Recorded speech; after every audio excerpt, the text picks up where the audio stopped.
চারদিকে বর্ষা হচ্ছে, তারপরেও কিন্তু বালিতে মুরগি চাষ হচ্ছে এবং সুন্দরভাবে চাষ হচ্ছে।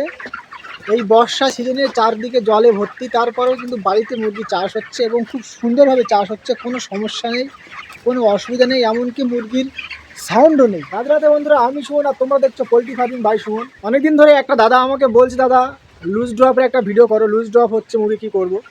তো প্রথম বলি, একটা ঘরোয়া উপায়ে লুজ ড্রপ বন্ধ করা যায়।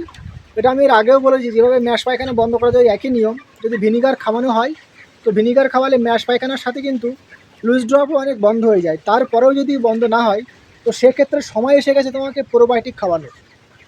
ভালো করে দেখে নাও, বর্ষার সিজনে যদি লুজ ড্রপ বন্ধ না হয়, সেক্ষেত্রে প্রোবায়োটিক এটা ব্যবহার করতে পারো। আমি ব্যবহার করছি, খুব ভালো কাজ।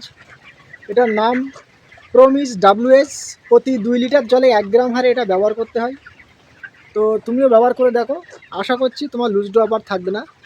এটা যদি অতিরিক্ত লুজ ড্রপ থাকে, তাহলে 5 থেকে 7 দিন কন্টিনিউ খাওয়াতে হবে। আর যদি হালকা লুজ ড্রপ থাকে, সেক্ষেত্রে 3 দিন খাওয়ালেই যথেষ্ট, আর খাওয়ানো লাগবে না। প্রতি 2 লিটার জলে 1 গ্রাম হারে এই ওষুধটা 5 থেকে 7 ঘন্টার জলে খাওয়ালেই যথেষ্ট। নিম্নপদে 5 ঘন্টা কিন্তু খাওয়াতেই হবে, এটা খেয়াল রাখবে। 5 ঘন্টার বেশি না হলেও হবে, আবার 5 ঘন্টার কিন্তু জায়গায় 3 ঘন্টা হলে হবে না। এটা মাথায় রেখে এটা খাওয়াও, আশা করছি লুজ ড্রপ বন্ধ হয়ে যাবে। আর সেই সাথে বলে রাখি, বর্ষার সময় বাড়িতে চাষ করতে গেলে কিছু সতর্কতা কিন্তু অবশ্যই অবলম্বন করতে হবে। চলো বেশি না বকে দেখা যাক। তো বর্ষাকাল, এখন তো বর্ষা হবেই, কিছু করার নেই। চারদিকে বর্ষা হচ্ছে, তোমাদেরকে প্রথমেই দেখিয়েছি। কিন্তু এই বর্ষার সময় যে বাড়িতে চাষ করছি, অনেকে হয়তো ভাবে যে বর্ষার সময় বাড়িতে মুরগির চাষ হয় না। চাষ করা সম্ভব, অসম্ভব কিছু নেই। বাড়িতেও মুরগি চাষ করা যায় এবং চাষ যথেষ্ট ভালো হয়। সতর্ক হয়ে চাষ করলে বালিতে কিন্তু বর্ষাকালেও চাষ করা যায়। তো 24 ঘন্টায় প্রায় বর্ষা হচ্ছে, দিন রাত 24 ঘন্টায় বর্ষা হচ্ছে, চারদিকে জল থই থই করছে। তবে সতর্কমার কাজটা সেটা হচ্ছে, এদিকে একবার দেখাই তোমাদের, দেখো বৃষ্টি পড়ছে, পুকুর, আর আমার ফার্মের 4 সাইডে জল। এই সাইডে পুকুর আছে, ঠিক আছে, এটা আমার ফার্ম। আর ফার্মের এই সাইডেও কিন্তু পুকুর আছে। তো বর্ষার সময়, বর্ষা যতক্ষণ হবে, পর্দা কিন্তু হাফ করে অবশ্যই ফেলে রাখতে হবে। এবং বর্ষা থেমে গেলেও কিন্তু হাফ পর্দা ফেলে রাখতে হবে, কারণ বর্ষা যখন হয় তখন কিন্তু আবহাওয়াটা ঠান্ডা থাকে এবং এক সাইড দিয়ে ঠান্ডা হাওয়া তোমার ফার্মের মধ্যে ঢুকবে এবং ঢুকতে থাকবে কন্টিনিউয়াসলি। যতক্ষণ না এই ঠান্ডা হাওয়া না যাবে, ততক্ষণ কিন্তু এরকম পর্দা হাফ করে অবশ্যই ফেলে রাখতে হবে। পায়খানা দেখো, একটু দেখাই তোমাদের আজ, ঠিক আছে। বালিতে চাষ হচ্ছে, দেখো নিজে চোখেই দেখো তোমরা। হ্যাঁ, আমি সব কিছু একদম সরাসরি লাইভ। এখানে লুকানো ছুপানোর কোনো জায়গা নেই।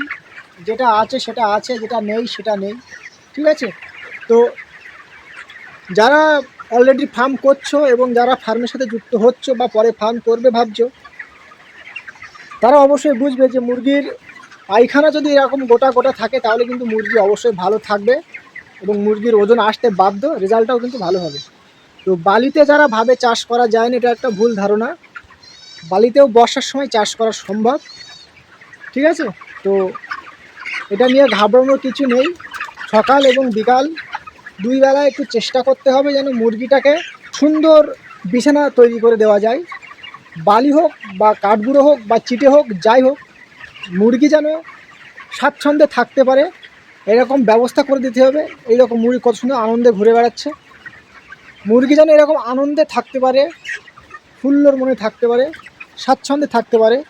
যদি এরকম ব্যবস্থা করে দেওয়া হয়, তাহলে কিন্তু মুরগি সুস্থ থাকবে, সবল থাকবে এবং খাবে ভালো, ওজনও দেবে ভালো।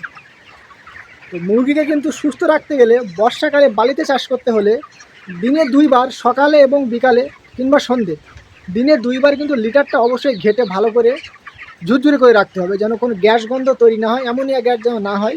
তো দেখতে দেখতে আমার মুরগির বয়স 28 দিন হয়ে গেছে। তো তোমাদেরকে একটু দেখাই, তোমরা দেখলে বুঝতে পারবে মুরগির চেহারাটা কেমন। এই দেখো মুরগিগুলো, ঠিক আছে।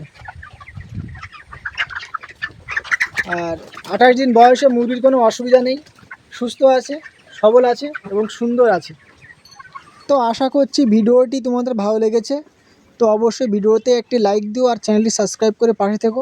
আর যারা নতুন এসছো তারা অবশ্যই বেল আইকনটি দাবিয়ে রেখো, কারণ আমার এখানে যা কিছু দেখানো হয় সম্পূর্ণ কিন্তু সত্য ঘটনাটাই তুলে ধরা হয়। এখানে কিন্তু কোনো মিথ্যে বা লোকানো কোনো কাহিনী নেই। আজ এই অবধি, দেখা হচ্ছে আবার নতুন কোনো ভিডিওতে। ততক্ষণ সবাই ভালো থেকো, সুস্থ থেকো। রাধে রাধে।